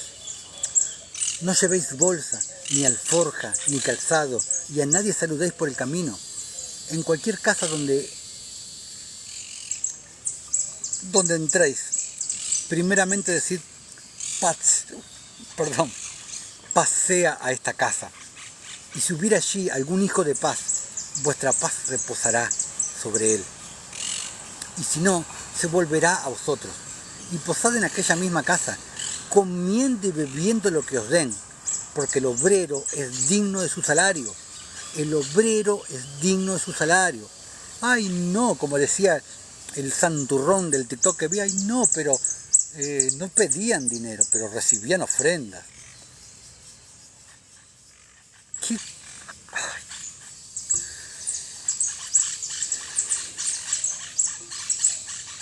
Santiago 3:18, no quiero decir algo. Y el fruto de justicia se siembra en paz para aquellos que hacen la paz. El fruto de justicia se siembra en paz. Porque cuando tú recibes la caridad, recibes la ofrenda de un hermano, de ese fruto, tú tienes el mandato de alimentarte, pero también de volver a sembrar. Y ahí la cuestión. Y ahí la cuestión tan fácil. Tú recibes la caridad de tu hermano y ok, aliméntate tú. Está escrito en la palabra en un montón de lados, pero vuelve a sembrar. Es la ley de la siembra y la cosecha. Si no siembras, no te vas a alimentar de tu siembra. ¿Para qué sembraste? Porque de lo que tú sembraste, te alimentas a ti mismo y alimentas a otros. Está más que claro. Pero después tienes que volver a sembrar. Y es una rueda. Es una rueda. ¿Por qué no lo puedo entender? ¿Por qué no lo puedo entender? Es algo tan sencillo de entender. Tan sencillo. Y en muchos otros aspectos. También va en lo que nosotros sembramos en el prójimo, saliendo un poco en lo material. Esto también lo podemos aplicar a las personas. Cuando decimos, ay, esa persona es una egoísta, qué egoísta que es esa persona. Ok, es muy egoísta esa persona, es muy injusta esa persona. Pon una semillita de justicia en esa persona. Siembra un poquito de justicia en esa persona. Esa persona es muy odiosa. Esa persona con la cual tú te relacionas es muy odiosa. Siembra una semillita de amor en esa persona. Es algo tan simple como eso. Esa persona es muy maldita, tiene maldad, las notas que tienen maldad en su corazón. Siembra una semilla de bondad dentro de ella. Siembra una semilla de bondad para que dé frutos. Es algo tan sencillo como eso. Pero el tema de la justicia, el tema de... Pablo lo explica hasta el hartazgo. Jesús también habla de lo mismo. Es algo tan sencillo como dar para recibir, como cosechar. Cuanto más siembres, más vas a cosechar. Entonces, te pregunto, ¿serás el que va o serás el que envía? Porque si no eres el que va, sé por lo menos el que envía. El que envía al siervo de Dios. Está más que claro, creo que no han quedado dudas en todos los pasajes que hemos recorrido una y otra vez. Creo que no queda absolutamente ninguna duda. Si el Señor ha tocado tu corazón, o esta prédica ha tocado tu corazón, y tú quieres donarle a este ministerio, quieres ser dadivoso, quieres hacer justicia, quieres tener caridad, según en la red social, según lo veas en Facebook, según lo veas en TikTok, según lo veas en nuestro canal de YouTube, en Camino de Justicia, tienes link que te llevan arriba a nuestro perfil en Facebook, y ahí tienes distintas opciones para que le puedas donar a este ministerio a través de PayPal si estás fuera de Argentina, o a través de otras vías como Mercado Pago, por ejemplo, si estás dentro del país, si estás dentro de Argentina, para que sea una manera más sencilla de hacernos llegar tu caridad y tu bondad y tu misericordia. Pero recuerda, tenlo presente cuando estés delante del Cordero y te pregunte, ¿dónde están mis frutos? ¿Qué le vas a decir? ¿Qué le vas a mostrar? Pero Señor, yo estaba ocupado, yo estaba trabajando, ¿Qué le vas a decir al Cordero? Dile por lo menos, no, Señor, yo no fui, pero yo envié. Y aquel siervo también tiene frutos para compartir conmigo. Si tú no fuiste, sé de los que envía. Bueno, terminamos con esto por acá. Vamos a leer otro capítulo del rollo sagrado de Melquisedec, del libro Historia del Universo que estábamos leyendo. Vamos a leer el capítulo 3, que consta de 33 versículos. Estamos con el 3. Así que bueno, vamos a leerlo rápido para no extendernos demasiado. Vamos al capítulo 3, Historia del Universo. Versículo 1. Al ser vencidas las tinieblas en el tercer día, les recuerdo que venimos leyendo los capítulos de los videos anteriores, venimos leyendo un capítulo por video del rollo sagrado de Melquisedec. Al ser vencidas las tinieblas en el tercer día, el Creador continuó su obra, haciendo aparecer los inmensos continentes que todavía estaban bajo la superficie de las aguas. Con las manos levantadas, ordenó: júntense en las aguas debajo de los cielos en un solo lugar y aparezca la porción seca. ¿Ah? Ojo, júntense las aguas debajo del cielo en un solo lugar. O sea que la tierra también estaba en un solo lugar. Y ahora, ¿por qué vemos muchos continentes, muchos lugares separados por aguas? ¿Por qué? porque antes los continentes estaban todos juntos, estaban todos unidos. Y el mismo Génesis te lo dice.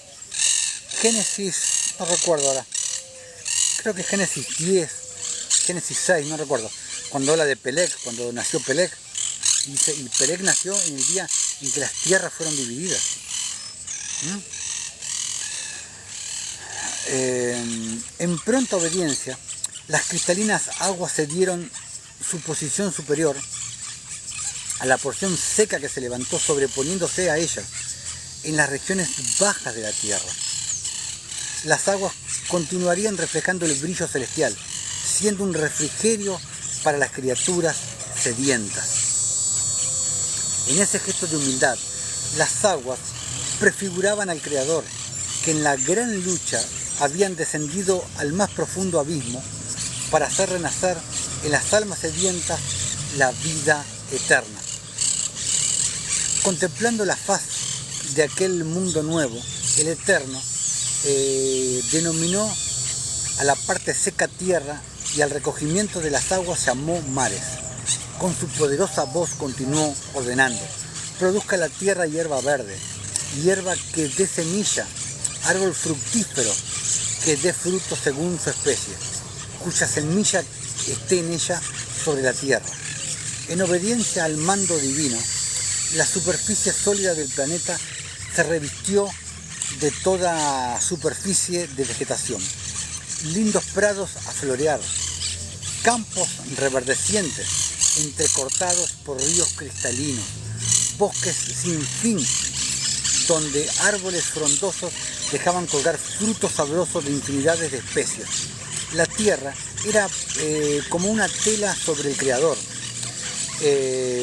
Por el poder de su palabra, coloreaba cuadros de bellezas sin par. Bendiciones a todos mis hermanos que están ahí. Mientras que con admiración las huestes contemplaban las bellezas de aquella creación, se sorprendieron al reconocer sobre el nuevo planeta del Jardín del Edén, lugar del trono divino. El Eterno, por el poder de su palabra, lo había transferido hacia el seno de ese mundo especial, donde en justicia sería confirmado el gobierno del universo. ¿No te estás confirmando lo que dice la Biblia? En aquel día primaveral, la brisa acarició mansamente los verdes bosques y los prados en flor, inundando la atmósfera como en suave aroma y frescor. Contemplando la obra, el Creador con felicidad exclamó: «He aquí, es muy bueno, exuberante, el planeta cumplió un día más en su armoniosa relación». Las huestes fieles ahora podían comprender mejor la importancia de la luz divina. Su ausencia había ofuscado en aquella noche las bellezas de Sión. En ese nuevo día, el Creador expresaría su gran poder, dando a la tierra luminares que se llenarían de luz y calor. Estos capítulos son muy largos. Vamos a ver si llenamos, porque son demasiados versículos, demasiado largos. Si no, lo seguiremos en el próximo video. Versículo 4. A ver, versículo 4.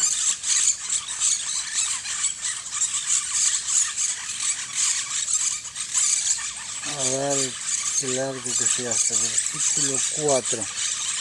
Esos luminares permanecerían para siempre como símbolos de la presencia espiritual del Eterno, que es la fuente de toda la luz, la fuente de toda la justicia. Recuerden que es sinónimo luz y justicia.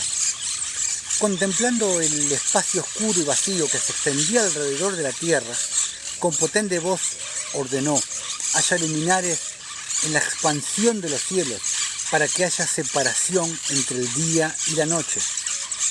Sean ellos por señales y para tiempos determinados, para días y años, y sean por luminares en la expansión de los cielos, para alumbrar la tierra. Inmediatamente el espacio se tornó radiante por el brillo del sol y por el reflejo de planetas y satélites. Ante esta demostración de poder, las huestes fieles se arrodillaron en reverente adoración.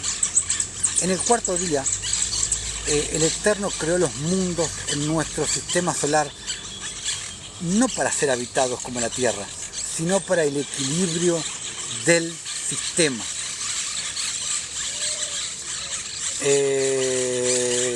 Llenaron también el cielo de fulgor, ablandando las tinieblas de las noches terrenales. Volviendo los ojos hacia la tierra, las huestes se alegraron por verla radiante en colores. Muy próxima de ella se podía ver la luna, que con su reflejo plateado ahuyentaría las profundas sombras nocturnas. Envueltos por este escenario encantador, los hijos de la luz, regocijantes, saludaron el amanecer del quinto día, que sería de muchas sorpresas.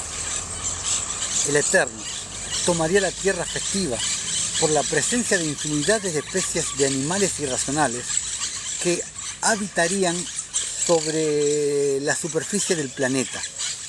Esa creación tendría continuidad en el sexto día. Versículo 6. Levantando las poderosas manos, el Creador, mirando primeramente hacia las aguas cristalinas, ordenó: produzcan las aguas abundantemente reptiles de alma viviente.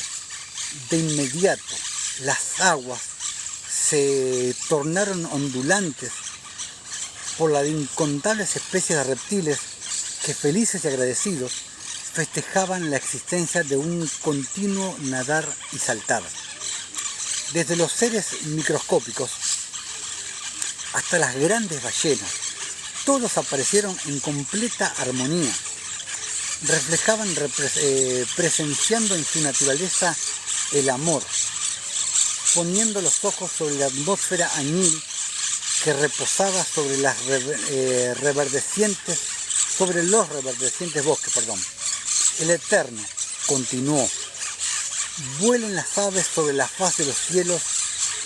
Por medio de su orden, los cielos se llenaron de pájaros coloridos que, volando en todas direcciones, tenían en el corazón un cántico de gratitud al Creador por la vida. Este cántico llenó el aire, mezclándose en el perfume por los arbustos coloridos. Contemplando con placer a las criaturas celestiales, a sus criaturas terrenales, el Eterno las bendijo diciendo: fructificaos y multiplicaos, y henchid las aguas en los mares, y las aves multiplíquense en la tierra. Regocijantes, las huestes fieles presenciaron el amanecer del sexto día. ¿Y qué crearía Dios en este nuevo día? Esta pregunta reinaba en la mente de todos los seres racionales. Estaban seguros de que algo muy especial estaba por acontecer. Levantando los poderosos brazos, el Eterno ordenó: produzca la tierra alma viviente, conforme a su especie, ganado, reptiles y bestias salvajes de la tierra. Conforme a su especie, su voz poderosa fue prontamente oída, y en los bosques y en los campos se podía ver el resultado de su poder creador. Animales de todas las especies despertaron a una existencia feliz. En medio de un paraíso de perfecta paz, la tierra se tornaba extremadamente bella, cual princesa adornada para recibir a su rey y señor. ¿Quién sería este ser especial? Moviéndose con majestad, el Eterno bajó a las glorias del Nuevo Mundo, dirigiéndose al jardín del Edén, lugar del trono divino.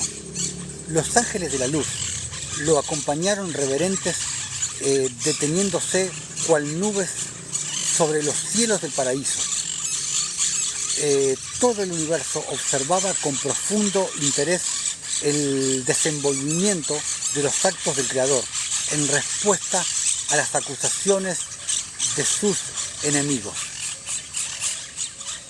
El movimiento era decisivo. Todo indicaba que el Eterno demostraría no ser tirano ni egoísta, coronando a alguien sobre el monte Sión.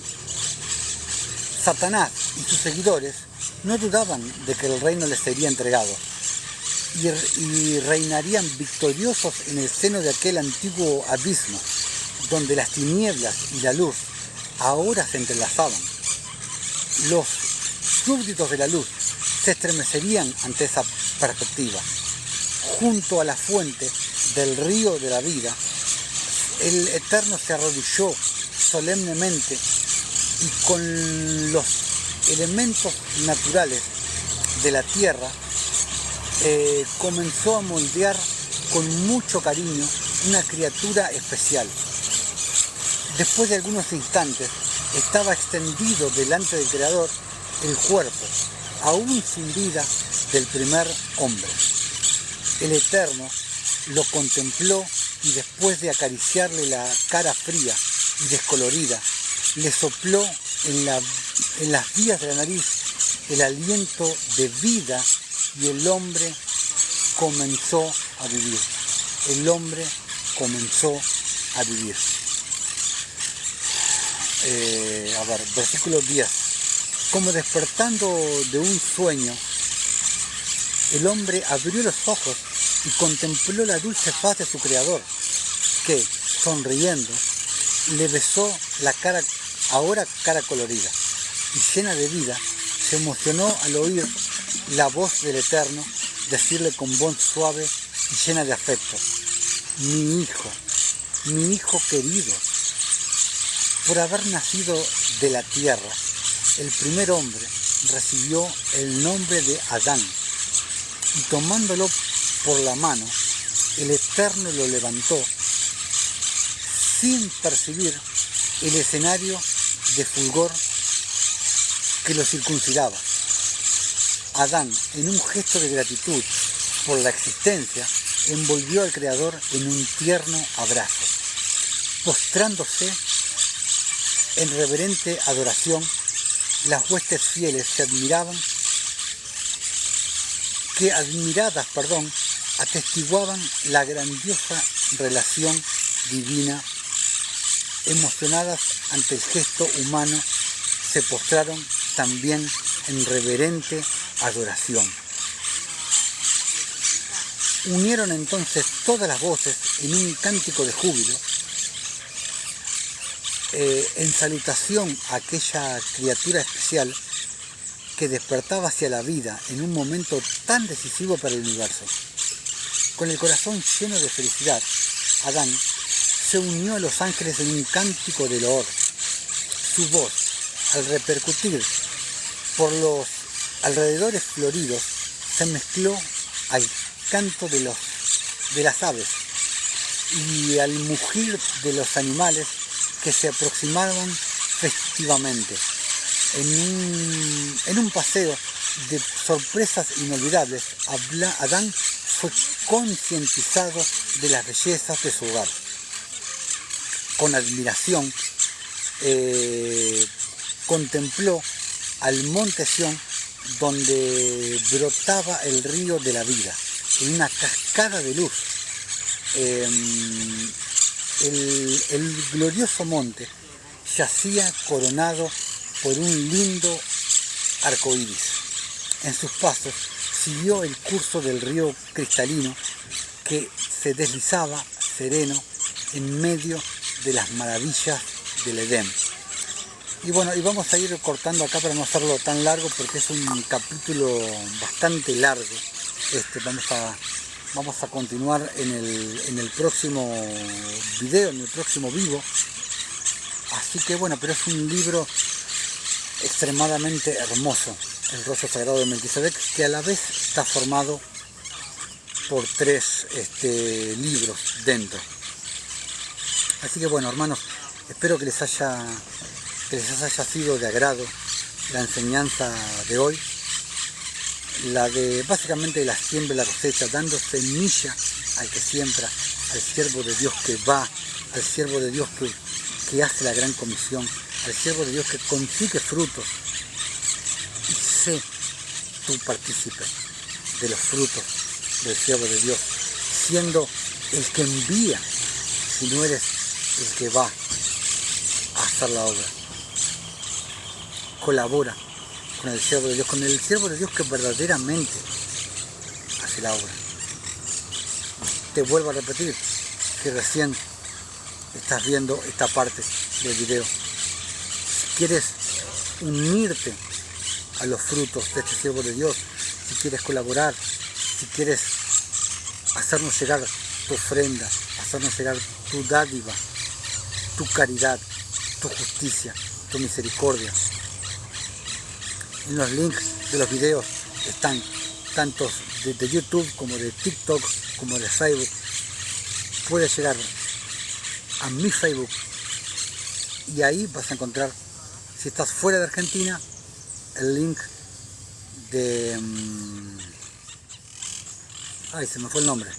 Bueno, el link para hacernos llegar tu caridad. Y si estás en Argentina, el link de Mercado Pago también como otra opción más, más sencilla para los que están dentro del país, para hacernos llegar tu ofrenda. Hermanos, espero que haya sido un video de mucha bendición, de mucha enseñanza para mis amados hermanos, tanto la enseñanza del día de hoy como que puedan haber aprendido cosas de la visión que tiene el rollo sagrado de Melquisedec. Sin nada más que decirles por el día de hoy, los espero en un próximo vivo, en un próximo video, si están unidos a nosotros a través de YouTube o a través de Facebook. Pero para seguir directamente los vivos, directamente se pueden unir a nuestros canales de TikTok. Así que hermanos, sin nada más para decirles, sean muy bendecidos en el nombre de Jesús y recuerden qué le van a contestar a nuestro Señor Jesucristo el día que estén cara a cara con Él y Jesús te diga: ¿dónde están mis frutos? Hermanos, hasta un próximo video. Sean todos bendecidos en el nombre de Jesús. Hasta la próxima.